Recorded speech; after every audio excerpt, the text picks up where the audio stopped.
I've had my information fished and farmed by supposed potential employers and a recruiting agency for jobs on two separate occasions. And one of these occasions, they actually were successful at wire transferring funds directly out of my bank account. And I feel like it would be really beneficial for me to talk about it. And hopefully I can help some poor soul out there from getting scammed like me. So the first time that this happened, I met these people. Well, I never actually officially met these people in person, but I got in contact with this supposed job recruitment agency through Indeed.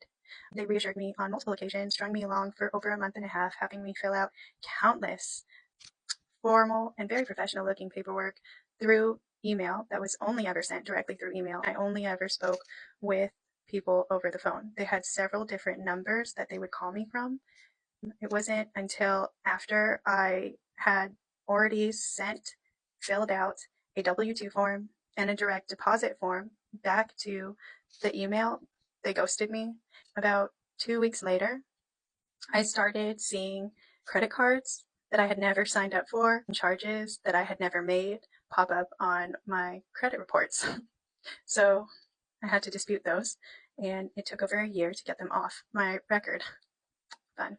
But the second time that this happened to me, I actually applied to what I thought was a legitimate job through LinkedIn, was called by a real person, and actually booked an in-person interview. But when I got to the office, I thought it was really strange that, first of all, there was no business sign out front. And second of all, there were only two people in the office and there were moving boxes everywhere. When I asked the secretary who greeted me what's up with the boxes, she said, "That's nothing. We're just moving things around. We've been here for years."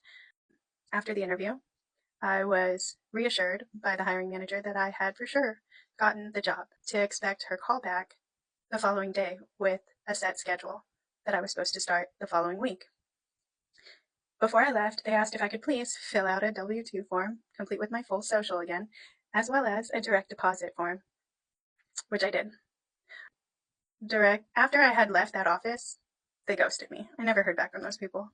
I tried to email the point of contact, and I also tried calling the phone number that they called me from. Both had been deleted, disconnected, gone. 2 weeks later, I decided to drive in person back to the office, and guess what? It was fucking empty. They were gone. They were ghosts. They weren't there anymore.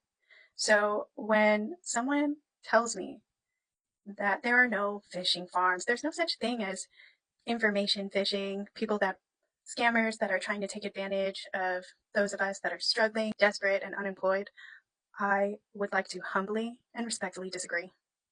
Unfortunately,